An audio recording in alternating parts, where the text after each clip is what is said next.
Hey guys, one more video here for the weekend for you. Let's see, where am I at?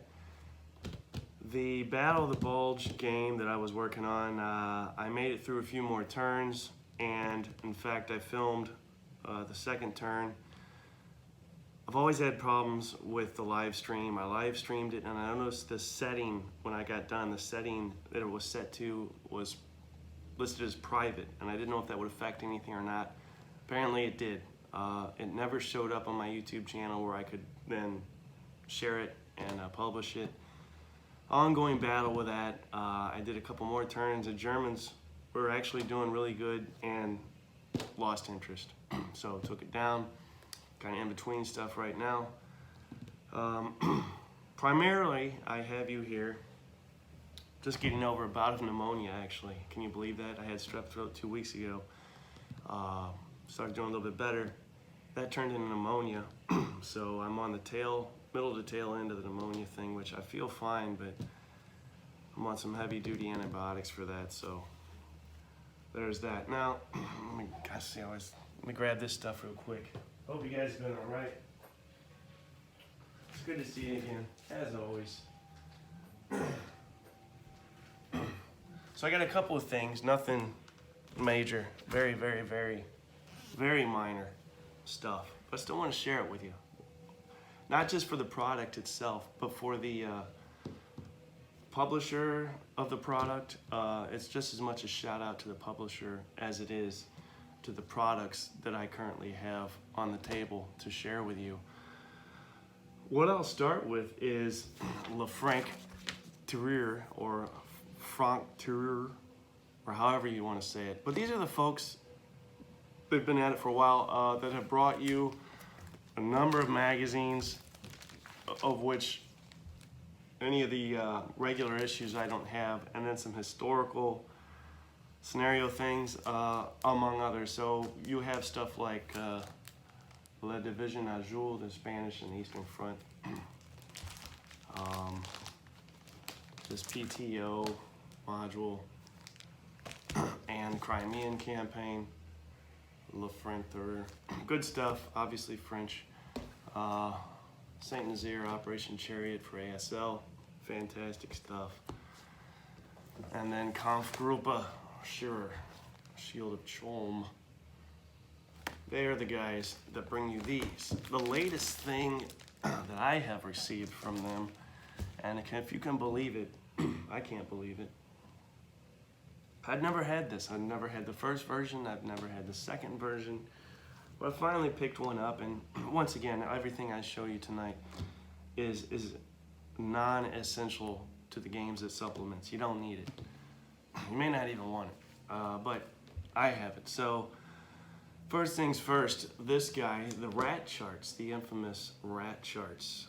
What is this? Well, let me back up actually. Le Franc Tireur, for those of you that don't know, owes its name to a gentleman named Laurent Clochier, and I'm sure I'm saying that wrong, but the name rings a bell, and that's because I think he's designed a number of things for some magazine games, and maybe some other stuff as well.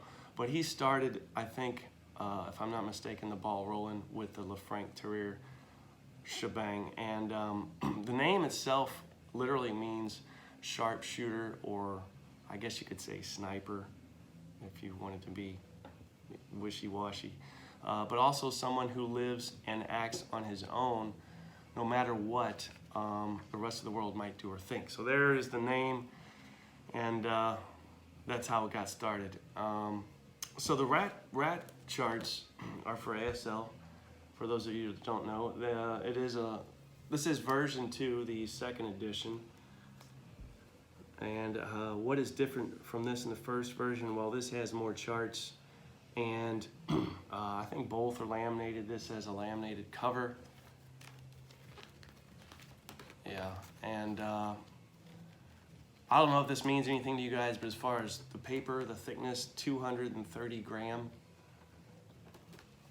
Does that mean anything? It's sturdy stuff. This one might be 229, maybe 229.5. No, 230 gram. So good sturdy stuff. Should last for a long, long time. And you're looking at a total of 36 panels here. So we've got, let's do it like this. As always with the reflection there. Infantry fire table. I'll try and quickly run through everything for you. But I mean, you've got infantry fire table, incremental infantry fire table, OBA, overrun, PTO, night, national capabilities. It's all here. There's German, national capabilities, Finnish, Axis Minor, Italian, Hungarian.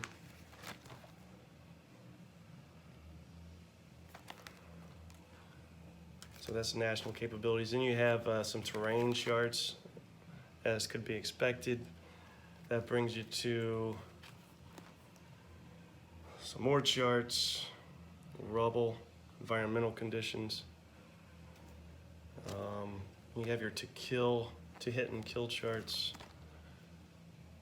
for AFEs. OVA flow chart. I think this originally showed up in Action Pack 1 or 2. Was later issued in something else, I forget what. Overrun flow chart and chapters D and E. You have chapter F and chapter G, and you have your little, I don't know what this guy's about, but I don't mind it so much. The little rat guy throughout, and then your index on the back. Relatively affordable. I mean, again, for something that you don't need, maybe save your money, but for those of us that said it before, are completists when it comes to all things ASL. And you know, there's a convenience factor as well, right? I mean, that can't be argued too much. But yeah, and I got this from Ritter Krieg, and I'll give a free shout out, if you will, to Derek Ritter, who runs Ritter Krieg, and I will post the three websites below this video, that being the Franc Ritter Krieg, where I ordered this from, and the upcoming thing that I will show you. So that's that, and that brings us to Broken Ground Design. What is Broken Ground Design? Broken Ground Design is an independent chap who is kind of like myself. I see a lot of myself in him and what drives him. And the reason I say that is because if you go to his website, he mentions this. It says about himself and his endeavor here. Born out of depression and unemployment, diagnosed with depression in August of 2012. Unemployment followed about 6 months after that.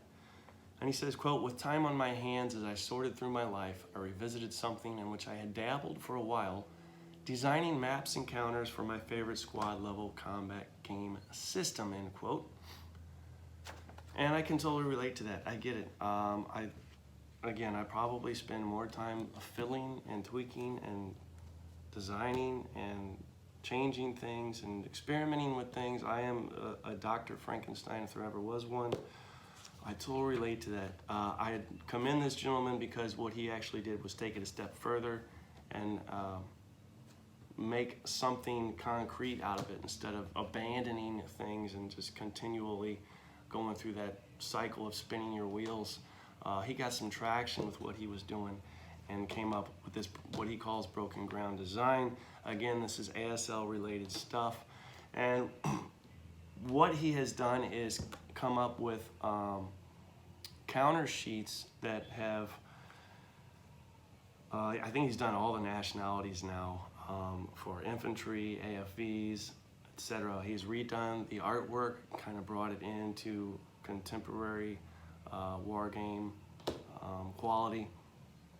And I like the artwork. I like what he's done. Now, I don't have the money to throw around for a bunch of counters that I don't need. I'm not going to go out, and no offense to the gentleman, and buy all the nationalities. I already have them. I don't need a second set of them, even though I do admire the artwork.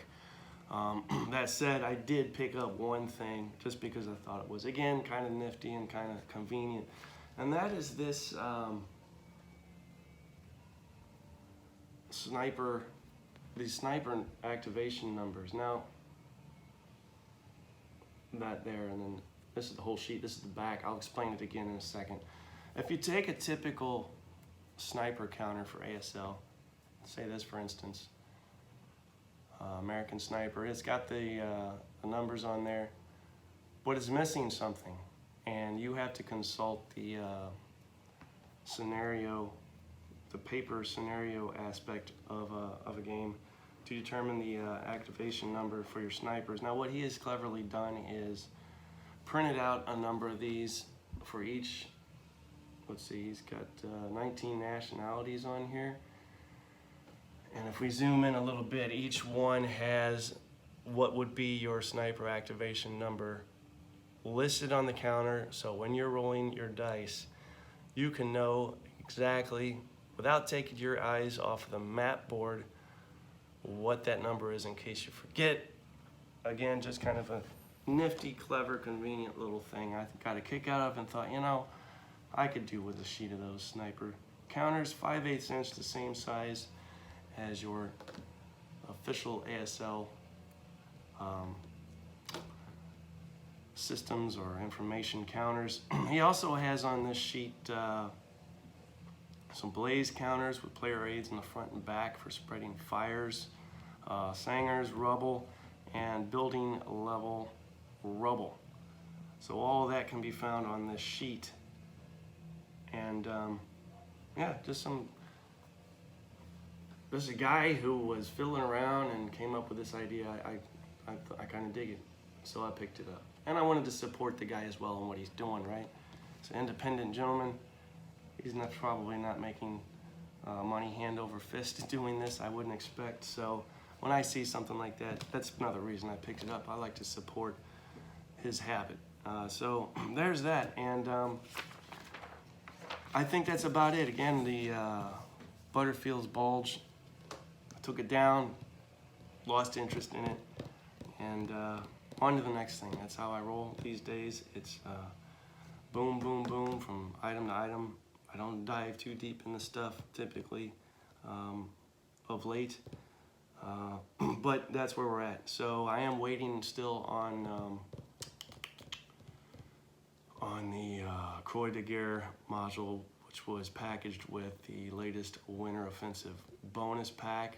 I contacted her, as to say, Miss Use at M&P to see where they were at with those, and they said as of Friday, I believe, they had just started shipping those particular combo packs. That is the Croix de Guerre packaged with Winter Offensive bonus pack. They've got about 500 of those they're running through, and they're getting those out the door as fast as they can. So I expect maybe sometime this coming week I'll get a notice, and maybe by the end of next week or the week after that at the latest, that'll be showing up. When it does, of course, I'll have a video of it for you guys. So that's it. I hope you guys have a good rest of your weekend. I'm going to try and heal up from this pneumonia stuff that's been going on, and talk to you guys later.